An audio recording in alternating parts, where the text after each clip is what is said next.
എന്നാൽ നമ്മുടെ ഭിന്നത ഉണ്ടാവുമ്പോ അതിലൂടെ നേട്ടം ഉണ്ടാക്കാൻ കഴിയുന്ന ആർക്കാണ്? ഫാസിസ്റ്റുകൾക്ക് മാത്രമാണ്. അവർക്ക് മറ്റു മരുന്നൊന്നും ആവശ്യമില്ല, മറ്റു പ്രചാരണങ്ങളും അവർക്ക് ആവശ്യമില്ല. അവർ അധികാരത്തിൽ വന്നതൊക്കെ ജനങ്ങളെ ഭിന്നിപ്പിച്ച് അതിൽ മറ്റു വോട്ടുകളൊക്കെ ചിന്തിച്ച് അവരുടെ പെട്ടികൾ മാത്രം നിറഞ്ഞു.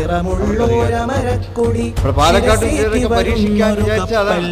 അവിടുത്തെ നിഷ്കളങ്കരായിട്ടുള്ള വോട്ടർമാരെ ഭിന്നിപ്പിച്ച് വോട്ടുകൾ വിഭിന്ന തട്ടിലാക്കുക. എന്നാ ഫാസിസ്റ്റുകൾ ജയിക്കാം.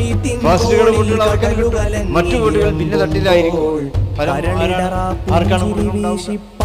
ഇത്തരം ശ്രമങ്ങളെ നമ്മൾ കരുതിയിരിക്കേണ്ടതുണ്ട്. അത് പ്രസംഗങ്ങളിലൂടെ ആണെങ്കിലും പരസ്യങ്ങളിലൂടെ ആണെങ്കിലും അതിനെ കരുതിയിരിക്കുവാൻ നമ്മൾ ശ്രമിക്കേണ്ടതുണ്ട്. അറിഞ്ഞുകൊണ്ട് തന്നെ നമ്മൾ ചില ചെയ്തികൾ ചെയ്തു പോകുന്നു.